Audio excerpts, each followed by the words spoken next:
Ok, alors maintenant que vous avez vu comment gérer les contacts, comment créer des tunnels de vente, on va voir les emails puisque évidemment, envoyer des emails, c'est un excellent moyen de monétiser votre business, de gagner de l'argent, de faire des ventes. Moi, je vis de l'email marketing depuis 2010 littéralement. J'envoie des emails, j'envoie à peu près, euh, faudrait que je vérifie, je sais plus, c'est 1 ou 2 millions d'emails par mois. Et ça me permet de faire plus de 100 000 euros par mois. Donc c'est voilà, c'est vraiment mon business. System.io vous permet évidemment de faire tout ce dont vous avez besoin. La première utilisation, c'est donc de créer une newsletter. Une newsletter, c'est quoi? C'est un email qu'on va envoyer manuellement à sa liste. On va faire un envoi manuel ou alors on peut le planifier, mais grosso modo, c'est quelque chose qui va arriver une fois. Donc on pourra toujours dupliquer sa campagne, enfin dupliquer sa newsletter, la réenvoyer 6 mois plus tard, un an plus tard. Nous, c'est ce qu'on fait puisqu'on fait tourner un petit peu nos offres, nos campagnes. Mais en attendant, ça vous permet d'envoyer un email très rapidement. Donc voilà, on va mettre.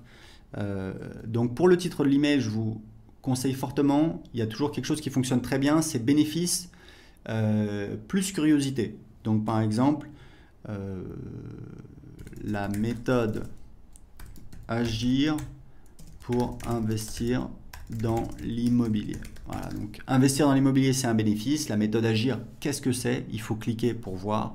Donc ça peut être pas mal. Donc par défaut ici, vous avez donc le nom. Donc ça, il faut que j'aille dans ici, donc paramètres des emails pour paramétrer le nom de l'expéditeur. Donc je vais mettre par exemple. Alors ici, très important, vous avez une clé d'API SendGrid. C'est totalement optionnel. C'est si vous voulez utiliser, donc c'est écrit ici, voilà, vous pouvez voir comment générer une clé d'API SendGrid en cliquant ici. Donc ça, c'est totalement optionnel puisque vous pouvez très bien vous en passer. Donc ici, ça va être l'adresse électronique utilisée par défaut, nom de l'expéditeur des emails, donc moi je vais mettre Aurélien Amaker, le pied de page par défaut, voilà, je vais laisser comme ça.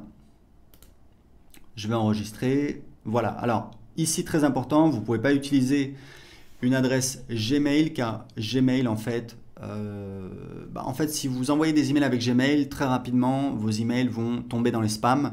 Les gens qui sont sur Gmail vont voir un gros avertissement. Pourquoi? Parce que Gmail considère que il ne peut pas vérifier que l'email a bien été envoyé par vous puisque ça pourrait être un spammer qui utilise votre adresse Gmail pour envoyer des emails.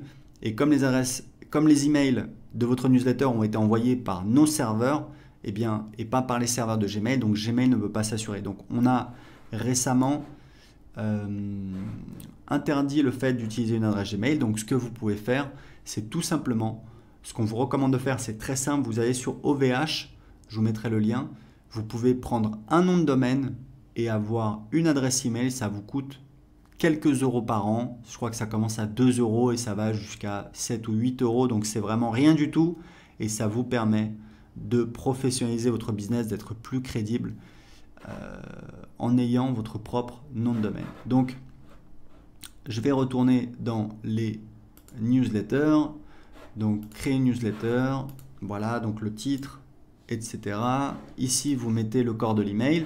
Ici, vous sélectionnez les contacts à qui vous voulez envoyer cet email. Ici, vous pouvez avoir un filtre, par exemple, si vous avez une séquence automatique que vous envoyez aux nouveaux inscrits et que vous ne voulez pas envoyer aux gens qui sont encore dans cette séquence automatique, vous pouvez filtrer, vous pouvez dire voilà, je vais envoyer uniquement aux gens qui sont inscrits depuis plus de 14 jours, par exemple. Ici, vous pouvez ajouter une pièce jointe. Ici, vous pouvez exclure des tags. Donc, vous voyez, automatiquement, ça va désélectionner ici. Donc ça veut dire que je vais envoyer à tous les tags, à tous les contacts qui ont le tag prospect YouTube, moins les tags qui ont le prospect YouTube et qui ont aussi moins les contacts qui ont le tag prospect YouTube et qui ont aussi le tag contact. Ici, vous pouvez utiliser des variables de substitution. C'est par exemple si vous avez demandé au moment de l'inscription le prénom, le nom de famille, le numéro de téléphone, vous pouvez utiliser ici une variable qui sera donc remplacée par le numéro de téléphone, dans ce cas-là, de la personne. Alors très important pour l'instant, on n'a pas encore on a un éditeur d'email qui est assez limité, qui est assez simple. Très important, plusieurs choses à dire là-dessus. Premièrement, on va bientôt ajouter un éditeur, ce sera peut-être le cas si vous voyez cette vidéo dans le futur, un éditeur plus avancé, avec plus de possibilités pour faire des emails plus graphiques. Mais deux choses importantes à savoir, c'est que premièrement, toutes les études montrent que les emails simples convertissent mieux. Pourquoi? Parce que ça a moins l'air commercial, on a l'impression que c'est plutôt un copain qui nous écrit. Et deuxième chose, n'oubliez pas que moi je vis de l'email marketing depuis 2010. Tous mes emails, j'utilise, voilà, ça sert à rien d'avoir une belle présentation, etc. Je sais qu'il y a des gens qui y tiennent, c'est pour ça qu'on va le faire, mais juste pour vous dire que vous pouvez très bien commencer à vendre et vendre avec uniquement un éditeur très simple comme celui-là. Donc voilà, donc ça c'est pour les newsletters, vous enregistrez. Ici on va mettre le titre. Et ensuite on va pouvoir passer à l'étape suivante et on va pouvoir soit envoyer l'email tout de suite, soit planifier un moment, une heure dans le futur à laquelle on va vouloir faire partir l'email. Typiquement, moi je vous conseille, en tout cas je peux vous dire que ça dépend de votre cible. Si votre cible sont des professionnels, c'est une cible que je connais moins. Ma cible, ce sont pour les 2/3 des particuliers, pour 1/3 des toutes petites entreprises. Et je sais que ce qui fonctionne très très bien pour envoyer des emails, c'est les meilleurs jours, c'est donc mardi, mercredi, jeudi. Idéalement, j'envoie les emails tôt le matin, c'est-à-dire vers 7h30, 8h. Les emails et le dimanche soir, c'est très très bien aussi. Les moments les moins bons pour envoyer des emails, c'est donc le lundi. Le lundi matin, les gens retournent au boulot, ils sont motivés, ils ont des réunions, ils ont des tâches qui les attendent, donc ils sont moins disponibles. Le samedi, alors le vendredi soir, évidemment, tout le monde sort. Le samedi, les gens ils font les courses, ils sortent, ils voient des amis, etc. Donc ils sont moins devant leur ordinateur. Le dimanche matin, je pense que c'est pas mal. Et le dimanche soir, c'est vraiment très très bien pour envoyer des emails. Donc voilà, donc moi c'est surtout mardi, mercredi, jeudi et dimanche. Ok? Donc ça, c'est des petits conseils pour envoyer des emails, des petits conseils très simples. Ici, vous avez donc les campagnes. Et pour créer une campagne, vous allez voir, ça va être par exemple... voilà, si vous voulez que quelqu'un qui s'inscrive à votre blog reçoive automatiquement des conseils, vous avez promis, voilà, 7 conseils pour ta. Alors ici, la description, c'est pas très important, on l'utilise plus, vous pouvez mettre ce que vous voulez. Donc, on a la confirmation, la campagne a été créée avec succès, donc on va cliquer sur... Donc là, on a la campagne, on va cliquer, et là, on voit les emails de la campagne. Donc, on va créer la première étape. Donc, pareil, ça va être un email. Ici, on va dire quel est le délai entre cet email et le précédent. Placé après cet email, donc on va laisser comme ça. Et c'est ça qui nous permet tout simplement de réordonner les emails. Alors, je ne peux pas enregistrer parce que j'utilise une adresse Gmail. Il faudrait que j'utilise une adresse avec un nom de domaine. J'en ai, mais pas sous la main. En tout cas, ici, vous allez voir vos emails que vous allez pouvoir créer. Et ici, vous avez donc une remarque, c'est assez intéressant. C'est-à-dire que moi, quand je crée des séquences, et j'ai des séquences dans tous mes business. Je mets toujours en place des séquences qui vendent en automatique. C'est des séquences qui durent en général 1 semaine à 2 semaines, parfois un petit peu plus. Mais en général, voilà, c'est 1 semaine à 2 semaines. Je vais envoyer des emails. Au début, ça va être plutôt des emails assez soft. On va envoyer du contenu, on va répondre à des objections, on va répondre à des questions fréquemment posées, on va envoyer des témoignages, on va peut-être ajouter des bonus.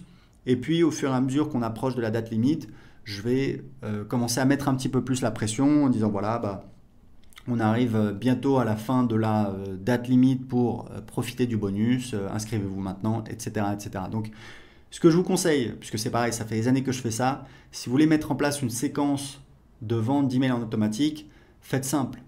Prenez-vous 2 heures, vous faites 3 emails, hop, vous avez 3 emails qui tournent, plus besoin de vous en préoccuper. Vous pouvez faire 5 emails, 7 emails, 10 emails, c'est pas très important. Ce qui est important, c'est vraiment de ne pas essayer de faire parfait, d'avoir quelque chose qui est présent, d'avoir une petite séquence qui tourne et qui va travailler pour vous, puisque vous allez voir que vous allez voir le nombre de contacts à cette étape, vous allez voir le nombre de contacts qui sont en train d'avancer comme ça. Vous allez voir les statistiques et puis ici, vous avez un champ remarque qui est assez utile où en fait, moi, je note quel est le but de cet email. Donc ça va être témoignage, annonce bonus, répondre aux objections, etc., etc., etc. Donc ici, vous allez ajouter les emails de vos campagnes. Donc vous voyez, c'est très simple. Vous pouvez soit envoyer des newsletters, donc c'est des envois manuels qui sont réalisés une fois, même si vous pouvez ensuite dupliquer vos newsletters pour les renvoyer peut-être 6 mois plus tard. Vous avez également accès à des statistiques détaillées sur quelles sont les personnes qui ont ouvert l'email, quelles sont les personnes qui ont cliqué sur l'email, quelles sont les personnes qui ont cliqué sur spam. C'est très important parce que ces personnes-là, il va falloir, ce que je vous conseille, c'est de supprimer ces personnes-là, parce que c'est des personnes qui apparemment ne veulent pas recevoir vos emails. Et que si vous avez trop de personnes qui cliquent, enfin qui notent votre email comme spam, ça va nuire à votre délivrabilité. Donc c'est très important pour vous d'essayer d'éviter ça. Et ici vous avez les campagnes et ici vous avez les statistiques. Donc c'est tout pour les emails avec System.io.